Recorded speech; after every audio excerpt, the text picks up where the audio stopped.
ಬೆಂಗಳೂರಿನಲ್ಲಿ ಫುಟ್ಪಾತ್ ಒತ್ತುವರಿ ತೆರವಿಗೆ ವೇಗ ಇದೆ.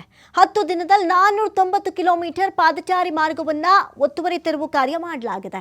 1500 ಕಿಲೋಮೀಟರ್ ಪಾದಚಾರಿ ಮಾರ್ಗ ಮುಕ್ತಗೊಳಿಸಿರುವಂತಹ ಗುರಿಯನ್ನು ಹೊಂದಲಾಗಿರೋದು. ಈ ಟಾರ್ಗೆಟ್ ಅಲ್ಲಿ ಈಗ ಕಂಪ್ಲೀಟ್ ಆಗಿರೋದು 490 ಕಿಲೋಮೀಟರ್. ನೋಡಿ, ಬೆಂಗಳೂರಿನಲ್ಲಿ ಫುಟ್ಪಾತ್ ಒತ್ತುವರಿ ತೆರವಿಗೆ ಭಾರಿನೇ ವೇಗ ಇದೆ. ತ್ವರಿತಗತಿಯಲ್ಲಿ ಬಹಳಷ್ಟು ಕೆಲಸಗಳಾಗಿದೆ. ಒಂದು ದಿನದಲ್ಲಿ ಅದರಲ್ಲೂ ಕೂಡ ನಾವು ಗಮನಿಸೋದಾದರೆ 10 ದಿನದಲ್ಲಿ 490 ಕಿಲೋಮೀಟರ್ ಪಾದಚಾರಿ ಮಾರ್ಗ ತೆರವಾಗಿರೋದು.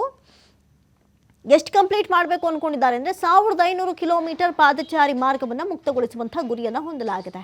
ಅಕ್ರಮವಾಗಿ ಈ ಪೆಟ್ಟಿ ಅಂಗಡಿಗಳನ್ನು ಇಟ್ಕೊಂಡಿರಬಹುದು ಅಥವಾ ಜಾಹೀರಾತು ಫಲಕಗಳನ್ನು ಹಾಕ್ಕೊಂಡಿರಬಹುದು, ಅನಧಿಕೃತವಾಗಿ ಈ ಶೀಟ್ಗಳನ್ನು ಹಾಕ್ಕೊಂಡಿರೋದು, ಎಲ್ಲದಕ್ಕೂ ಕೂಡ ಕಡಿವಾಣ ಹಾಕುವಂಥ ಕೆಲಸಗಳನ್ನು ಅಧಿಕಾರಿಗಳು ಮಾಡ್ತಾನೆ ಬರ್ತಾ ಇದ್ದಾರೆ. ಹಲವಾರು ವಿರೋಧದ ನಡುವೆಯೂ ಕೆಲಸ ಕಾರ್ಯ ಅಂತೂ ತ್ವರಿತವಾಗಿ ನಡೀತಾ ಇದೆ. ಈಗ ಫುಟ್ಪಾತ್ ವ್ಯಾಪಾರಿಗಳ ವಿರೋಧದ ನಡುವೆ ತೆರವು ಕಾರ್ಯ ನಡೀತಾ ಇದೆ. ಬೆಂಗಳೂರು ಪಶ್ಚಿಮ ಪಾಲಿಕೆಯಲ್ಲಿ ಅತಿ ಹೆಚ್ಚು ಒತ್ತುವರಿ ತೆರವು ಕಾರ್ಯ ಆಗಿರೋದು. ಎಷ್ಟು ದಿನದಲ್ಲಿ ಅಂದರೆ 10 ದಿನದಲ್ಲಿ 122 ಕಿಲೋಮೀಟರ್ ಪಶ್ಚಿಮ ಪಾಲಿಕೆಯಲ್ಲಿ ತೆರವು ಕೆಲಸಗಳಾಗಿದೆ. ಸುಪ್ರೀಂ ಕೋರ್ಟ್ ಚಾಟಿ ಬೀಸಿತು ಇದೇ ವಿಚಾರಕ್ಕೆ ಸಂಬಂಧಪಟ್ಟಂತೆ. ಇದು ಕೇವಲ GBA ಡಿಸಿಷನ್ ಅಲ್ಲ, ಈ ಒಂದು ಡಿಸಿಷನ್ ಸುಪ್ರೀಂ ಕೋರ್ಟ್ನಿಂದಲೂ ಬಂದಿತ್ತು. ಬೆಂಗಳೂರು ಉತ್ತರ ಪಾಲಿಕೆಯಲ್ಲಿ 115 ಕಿಲೋಮೀಟರ್ ತೆರವು ಕಾರ್ಯ ಆಗಿದ್ರೆ ದಕ್ಷಿಣ ಪಾಲಿಕೆಯ ವ್ಯಾಪ್ತಿಯಲ್ಲಿ 94 ಕಿಲೋಮೀಟರ್ ಕವರ್ ಮಾಡಿದ್ದಾರೆ.